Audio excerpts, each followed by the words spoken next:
हाय दोस्तों, very good morning, नमस्कार। Good morning हो रही है।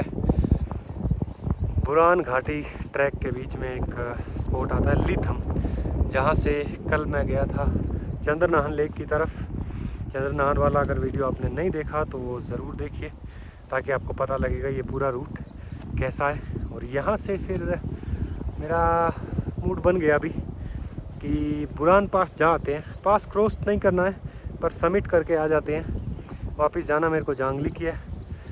और अभी टेंट वेंट अपना सामान समेट के मैं यहाँ से निकलूँगा। बैग भी यहीं रख दूँगा, खाली जाऊँगा, पानी ले लूँगा, कुछ थोड़ा बहुत खाने का साथ में, और पास समिट करके वापस आके यहाँ से बैग लेके जांगली की तरफ निकलेंगे। मिलते हैं फिर रास्ते में, देखते हैं बुरान घाटी, बुरान पास। ये इस तरफ जांगली गांव रह जाता है। बड़ा खूबसूरत रास्ता है इस ट्रैक का। और यहाँ कल शाम को टेंट लगाया मैंने। अभी बैग वैग निकाल लिया है, समेट देते हैं इसको टाइम से। आते टाइम फिर ज़्यादा बर्डन नहीं रहेगा, इसको उठा के निकलना है। इस तरफ ऊपर अंदर है चंद्रनाहन लेक्स, और ये इस तरफ कुछ टेंट्स और लगे हुए हैं। ये पार वाली साइड घास का मैदान बड़ा सुंदर लग रहा है। कल शाम को टेंट लगाया, उसके बाद से निहार रहा हूँ इसको। और ऊपर वो पहाड़। पर चलो चलते हैं बुरान घाटी, देखते हैं। लास्ट टाइम आया था मैं, यहीं से मेरे को बर्फ़ दिखने लग गई थी, पर इस टाइम ग्रीनरी है तो थोड़ा और डिफरेंट लैंडस्केप देखने को मिलेगा।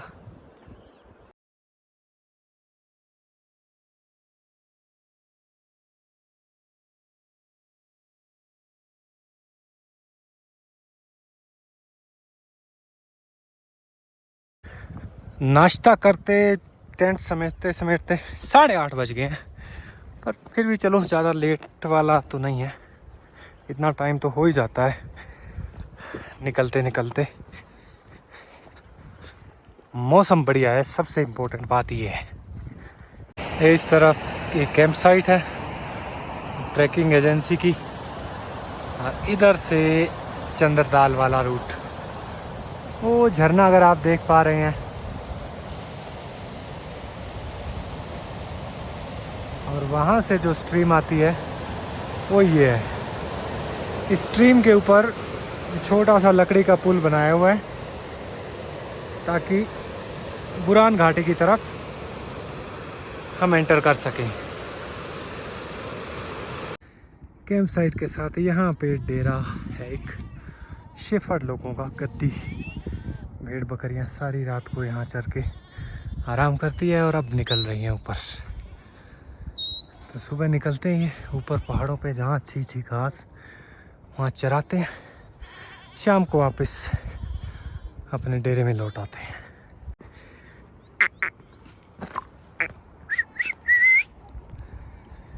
चलो चलो।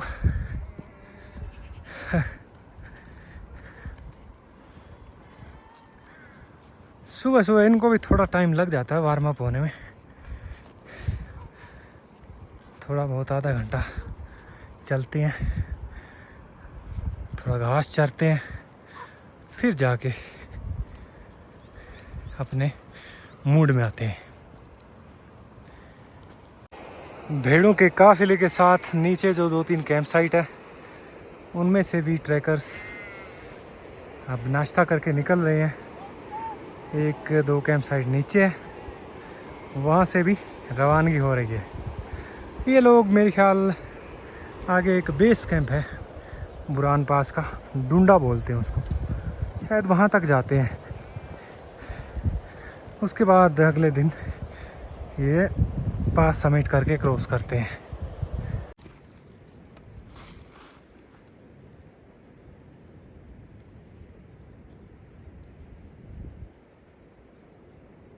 नॉर्मली क्या होता है, हम ट्रेल पे आगे चलते जाते हैं तो हम ज़्यादातर सामने वाले व्यू पे ही फोकस करते हैं।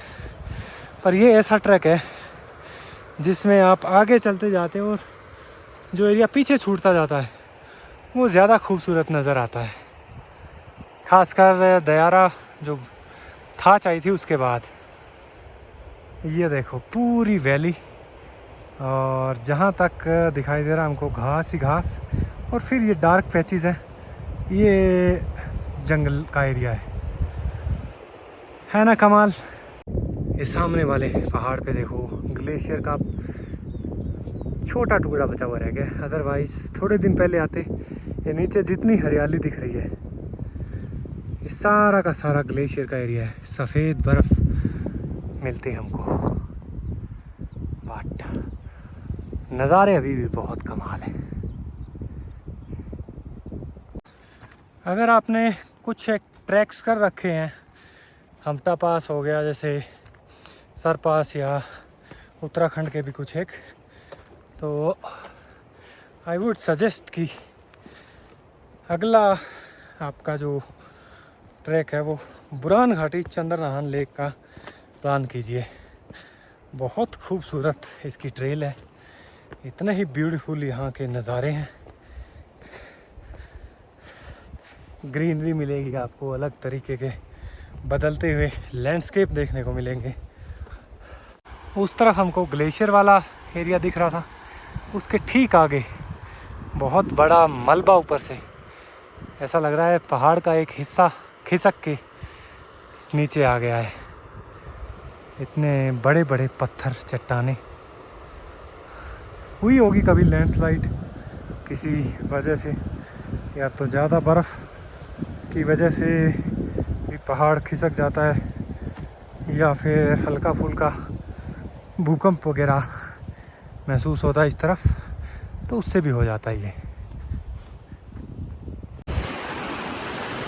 अब तक जो ट्रेल है वो इस तरफ पहाड़ के चल रही थी, अब यहाँ काफ़ी मलबा है, तो इस मलबे के बीचों बीच ये रिवर क्रॉस करके और हम उस पहाड़ के किनारे किनारे चलेंगे।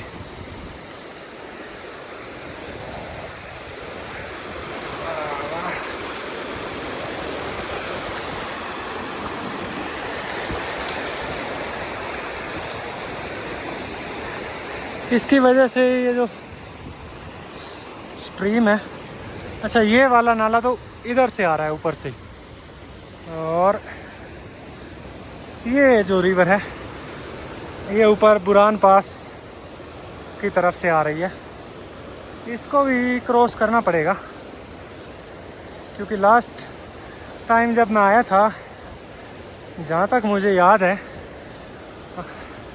लीथम से थोड़ा आगे आने के बाद उस साइड से ट्रेल थी। चंद्रनाहन और बुरान घाटी के जो ट्रैक हैं, साल में इनके दो ही सीज़न, दो महीने के, एक तो अभी मई और जून 2 महीने चलता है ये, क्योंकि विंटर में बर्फ़ होती है, मई के आसपास आते आते ये ट्रेल खुलती है, और फिर जुलाई अगस्त में बारिश होती है, तब बंद के बराबर या लोकल कोई थोड़े बहुत अगर आ जाते हैं, और उसके बाद है सितंबर और अक्टूबर, वो 2 महीने मेन है। तो अभी आपको करना हो तो ये उस टाइम के दौरान ही प्लान करना, क्योंकि वो सबसे बेस्ट टाइम है। उस टाइम एक तो देखो अब आप, इतना बढ़िया सुहावना, ठंडा भी रहता है मौसम, पर ऐसे बारिश वारिश वाली बात नहीं होती। तो ट्रैक करने का जो मज़ा है, जिसके लिए हम ट्रेल एक्सप्लोर करने आते हैं, वो हमको मिलता है। और उसके अक्टूबर के बाद नवंबर में कभी कभी बर्फ़ पड़ जाती है, और नवंबर के बाद तो फिर विंटर सीज़न शुरू हो जाता है पहाड़ों का। अब यहाँ सिचुएशन आ गई है कि या तो आप दरिया जूते उतार के यहाँ से पार कर लो, मैं सोच ही रहा था, क्योंकि वहाँ पर आगे मुझे ट्रेल दिख रही है कि वो इधर से होगी। फिर ये 2 भाई आए, ये भेड़ बकरी वाले हैं, ये बोले आगे चलो, वहाँ से शायद कहीं पत्थर पुत्थर पड़े होने, तो बिना जूते उतारे क्या पता काम चल जाए, नहीं तो फिर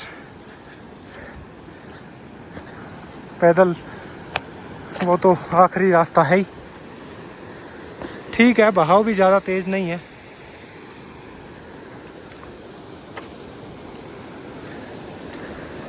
ऐसे लंबे ट्रैक्स पे ये रहता है।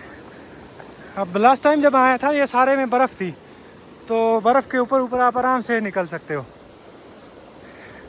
बर्फ़ पिघल जाए, जब नाले बन जाएं, फिर कहीं कहीं क्रॉस करना पड़ता है। यहाँ है एक पत्थर भाई ने रखा है तो जुगाड़ हो गया। ओके, कभी कभी बनाना भी पड़ता है ना रास्ता।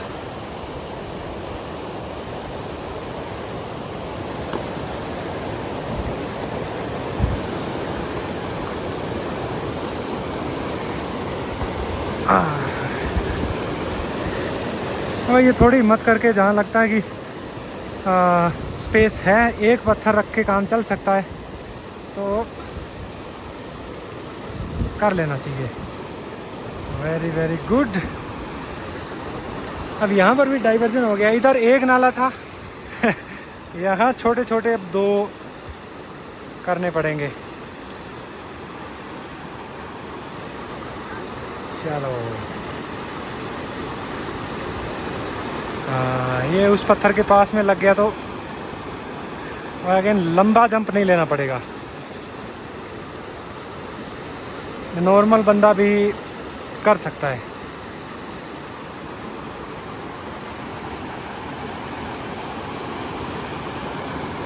चलो जी चलते हैं फिर।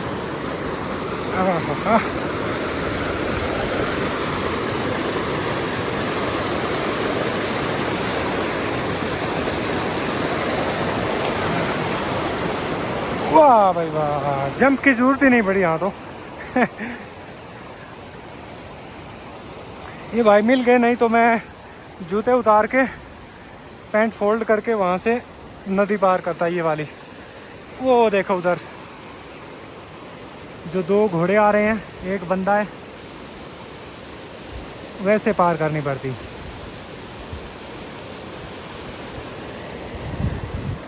पार कर लेते, कोई दिक्कत नहीं थी, पर वही है थोड़ा बहुत जूते उतारना, फिर पार करके पैर सुखाना, फिर वापस पहनना, झमेला। अभी भी मिशन पूरा नहीं हुआ है, एक नाला और हमको पार करना है। तो ये भाई इस रूट पे चलते रहते हैं भेड़ों के साथ, शायद इनको अंदाज़ा है कि कहाँ पर ऑप्शन हो सकता है।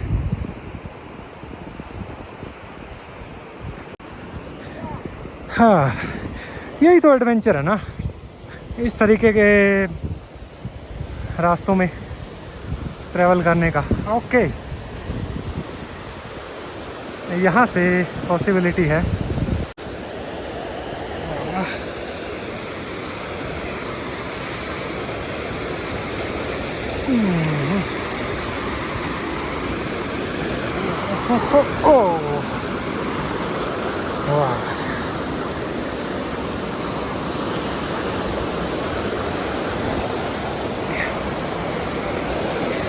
यहाँ सब ठीक है, बस ये बीच वाला पत्थर है और थोड़ा सा जूता भीग सकता है। वाह भाई वाह थोड़े से भीगे जूते, ज़्यादा नहीं। मेन बात है पानी अंदर नहीं गया है। अब आते टाइम ये जगह ध्यान रखूँगा मैं चलो जी, अब इस तरफ होना सीधा रास्ता है। अभी जब उस पहाड़ के किनारे किनारे चल रहे थे तो इस साइड का व्यू हमको खुल के दिख रहा था पूरा, और जैसे ही ये नदी पार करके इधर आए इस तरफ बहुत ही सुंदर एक झरना है ये वाह यार, कितना सफ़ेद दूध जैसा पानी का रंग ऊपर से आ रहा है। ऊपर भी और होगा कुछ, यहाँ से बर्फ़ पिघल पिघल के ये स्ट्रीम यहाँ आके झरना बना है और नीचे आके ये इसी में मिल रही है।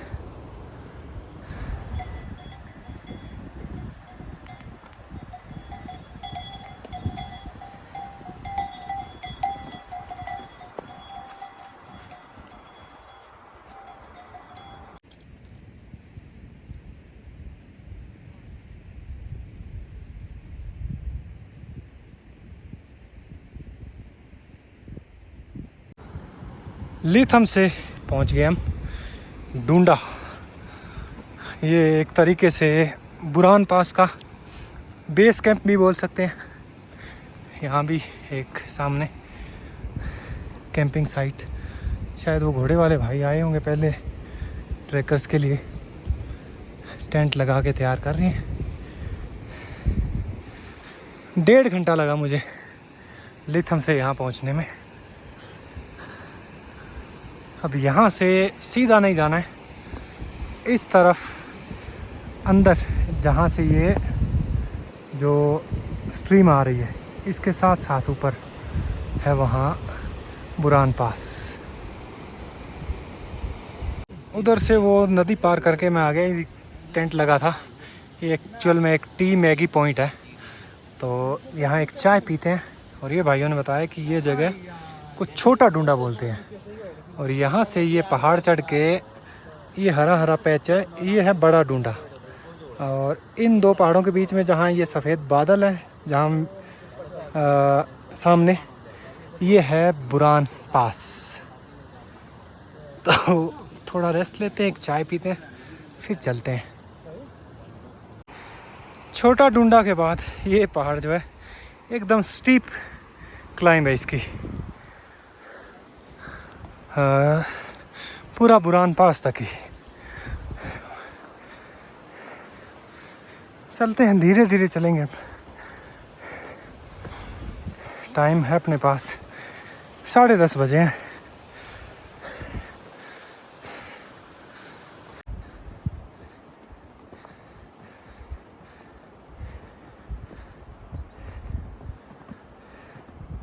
घुमावदार इतनी खड़ी चढ़ाई है, छोटा डूंडा दिखना बंद हो गया है। यहाँ से इस तरफ ये जो घोड़े जा रहे हैं, ये पहाड़ पे चढ़ना है। लो जी, छोटा डूंडा से बड़ा डूंडा। यहाँ से ये नाला नीचे गिरता है और हियर वी आर। यहाँ ज़्यादातर टेंट्स हैं, बर्फ़ होती है तो मेरे ख्याल ये नीचे टेंट लगाते हैं छोटा डूंडा की तरफ, क्योंकि लास्ट टाइम सारे टेंट वहीं थे।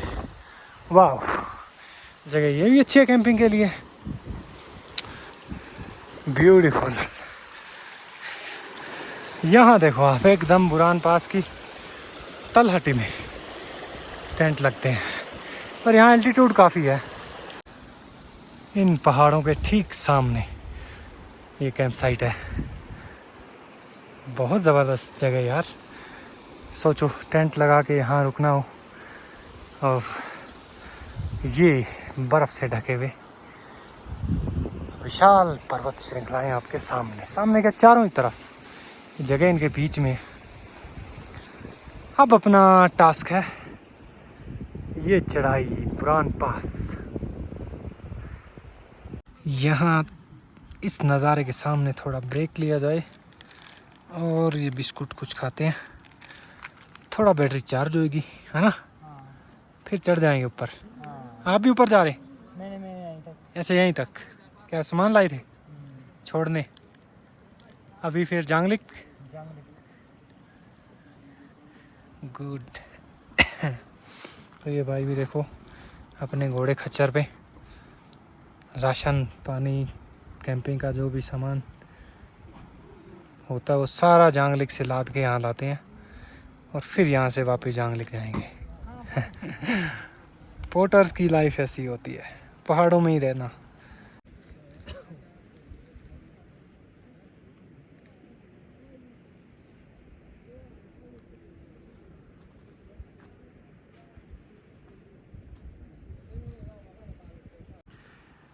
बड़ा डूंडा, इसकी हाइट है 13,450 फीट, मतलब आप लगाओ चंद्रनाहन लेक के बराबर। बुरान पास ये इस ट्रैक का आखिरी पड़ाव है, एक तरीके से आखिरी है, क्योंकि समिट होने के बाद पूरा रास्ता जांगलिक तक वापस भी जाना है। ऐसे हाई एल्टीट्यूड इलाके में, खासकर 4000 मीटर के ऊपर जब आप ट्रैकिंग करते हो, फिर क्या है, आप एक सामंजस्य बिठा लेते हो यहाँ के पहाड़ों, क्लाइमेट, यहाँ की ऑक्सीजन लेवल और अपने शरीर के साथ। आप छोटे छोटे स्टेप्स लेकर एक पेस पे चलते हो तो ज़्यादा बेटर रहता है। जहाँ कहीं भी लगे कि ज़्यादा थकान, सांस फूलती है, खड़े खड़े ही थोड़ा सा ब्रेक लिया, मैक्सिमम 1 मिनट, आधा मिनट सांस को आराम देने के लिए, और उसके बाद धीरे धीरे चलते रहो। यही सबसे सही तरीका है। थोड़ी थकान हुई, सांस फूली, अगर ज़्यादा आपने हिम्मत हार ली तो गड़बड़ हो जाएगी, क्योंकि फिजिकल और मेंटल दोनों स्ट्रेंथ काम आती है ऐसे इलाकों में।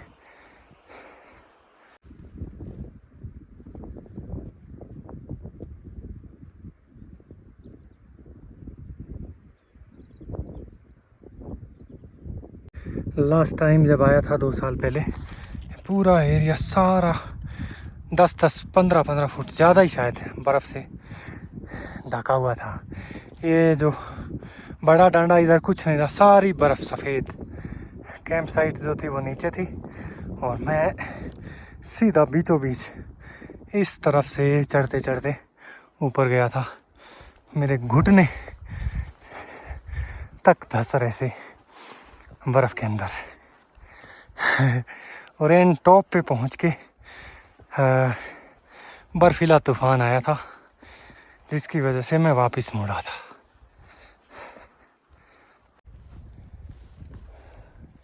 अब यहाँ जाके बर्फ़ आई है, पूरी बर्फ़ नहीं है, मतलब ट्रेल पर इस तरीके के छोटे बड़े पैचेस हैं इधर भी। एक बात और मेरे याद आई जो आपको मैं बताना चाहता हूँ, वो ये है कि इस तरीके के ट्रैक्स पर आप तभी आना जब आप अच्छे से फिट हो। अगर कोई भी हेल्थ इश्यूज़ हैं आपको, तो ऐसे ट्रैक्स पर आने का रिस्क मत लेना। यहाँ ये पैच बर्फ़ का ही क्रॉस करना पड़ेगा। सुबह सुबह आते हैं ना, तब ये हार्ड होती है। इस टाइम धूप लग रखी है 7-8 बजे के आसपास, 7 बजे सनराइज यहाँ हो जाता है, तो थोड़ी सॉफ्ट हो रखी है, पर ऐसा धंसने वाला नहीं है कि पैर धंस जाए।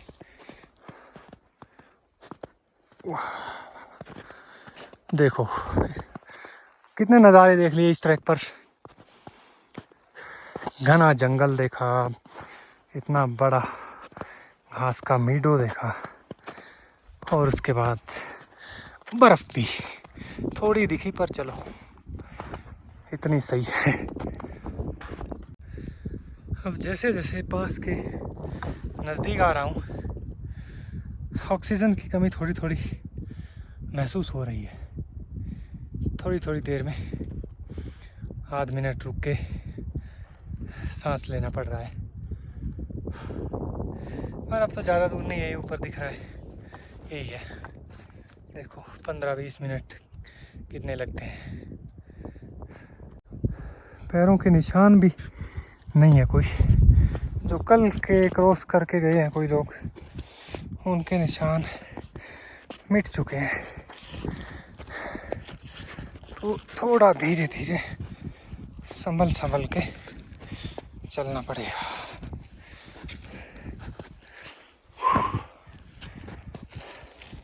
क्योंकि इस तरफ नीचे स्लोप है,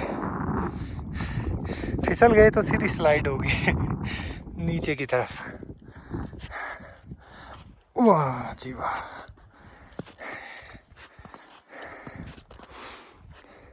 ये बर्फ़ वाला स्ट्रेच थोड़ा सा चैलेंजिंग था, टाइम भी लिया इसने, पर क्रॉस हो गया है। नीचे उतरते टाइम उधर से मेरे को ठीक लग रहा है।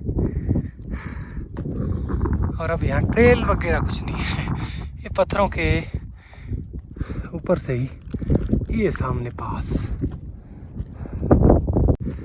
हाँ फाइनली धीरे धीरे बर्फ चट्टानों से होते हुए पहुंच गए हैं बुरान पास।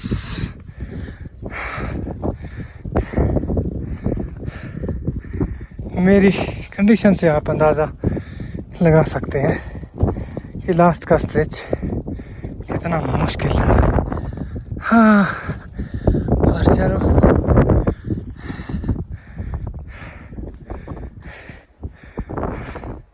वो कहते हैं ना कि best views comes after the hardest climb.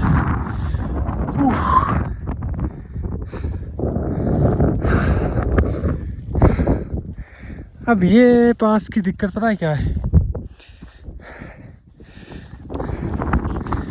यहाँ पर खड़ा था मैं, तूफान आया था बर्फीला, ऑलरेडी चारों तरफ बर्फ़ ही बर्फ़ थी और मुझे कुछ दिखाई नहीं दे रहा था। और मैंने सुना हुआ था, किसी ने बताया था मेरे को कि बुरान पास के दूसरी साइड जहाँ शांगला साइड का एरिया है वहाँ पर 300-400 फुट गहरी खड़ी खाई है। तो जो लोग ग्रुप्स में आते हैं वो अपना पूरा इंतज़ाम लेके आते हैं नीचे उतरने के लिए, रस्सियाँ वगैरह। ये देखो आप, ये जो है ना, तो रस्सियों के सहारे और उनका पूरा क्रू होता है, उनको उनकी सपोर्ट से वो एक एक ट्रैकर को नीचे उतारते हैं। अदरवाइज़ अकेला बंदा उतरना चाहे तो पॉसिबल नहीं है। या तो आप बहुत हिम्मत करके बर्फ़ में यहाँ से स्लाइड मारो, पर वो स्लाइड में रिस्क ये है कि आप थोड़ा सा बैलेंस बिगड़ा, लुढ़क गई, फिर भाई कुछ भी हो सकता है। तो इसलिए इस पास को करने के लिए पूरी टीम चाहिए होती है। So that's it from this beautiful Buran घाटी, बुरान पास। ये समिट पॉइंट है। इस तरफ ये किन्नौर वैली है पूरी की पूरी। नीचे जाएंगे थोड़ा आगे जाके, यहाँ से कुछ मकान भी दिख रहे हैं मेरे को, आई थिंक सांगला। ओहो, इधर से पत्थर गिरे हैं पर वो दूर है, थोड़े उस तरफ ही गिरे हैं। बर्फ़ पिघलती है तो उस वजह से होता रहता है, थोड़े थोड़े ये पत्थर गिरते रहते हैं। जाने से पहले एक आखिरी नज़ारा, ये बुरान घाटी इस तरफ, ऊपर खूब ऊंचे ऊंचे हिमालय पर्वत बर्फ से ढके हुए। ये है बुरान पास का समिट और यहाँ से इस तरफ नीचे आ जाती है अपनी किन्नौर घाटी। कल शाम को 7 बजे जांगले गांव पहुंच गया था मैं और खूब थकान हो रखी थी। आते ही थोड़ी देर में डिनर बन गया था। डिनर करके जो सोया हूँ मैं, 8-8:30 बजे जाके सुबह आँख खुली है मेरी। 12 घंटे 11 घंटे की नींद थी कोई। और अभी मैं जा रहा हूँ जांगलिक से 5 किलोमीटर उस तरफ पार पहाड़ी पे जो गांव दिख रहा है उसका नाम है तांगणू। तो रोहड़ू से चिड़गांव बस आती है, चिड़गांव से फिर आगे तांगणू तक की बस आती है और तांगणू से 5 किलोमीटर जांगलिक पैदल आना पड़ता है और बस लेने के लिए भी वहाँ पैदल ही जाना पड़ता है। वहाँ बस का सीन ये है कि एक बस अभी सुबह आएगी 10 से थोड़ा पहले, जो 10 बजे वापस निकल जाएगी। एक दिन में 1:30-1 बजे चलेगी चिड़गांव से और उसके बाद दूसरी चलेगी शाम को 4:30 बजे चिड़गांव से। शाम को जो आती है वो यहीं रुक जाती है और सुबह 7 बजे अर्ली मॉर्निंग निकलती है। तो ये चीज़ आप ध्यान रखना अगर आप इस तरफ आते हो और अपना पब्लिक ट्रांसपोर्ट में ट्रैवल करके यहाँ आना चाहते हो। इस तरफ ऊपर जांगली गांव, ये कच्चा रास्ता तो देखो आप बन रखा है जांगलिक तक और ये पिकअप जैसी छोटी प्राइवेट गाड़ियाँ लोगों की आती है यहाँ पर। और यहाँ से सामने की जो पहाड़ी है वहाँ पर है तांगणू गांव। जियो एयरटेल के टावर हैं, जांगलिक तक 2G टाइप का नेटवर्क आता भी है। पर नीचे एक पुल है जो टूट गया था, इसलिए इस तरफ बस या बड़ी गाड़ियाँ नहीं आती।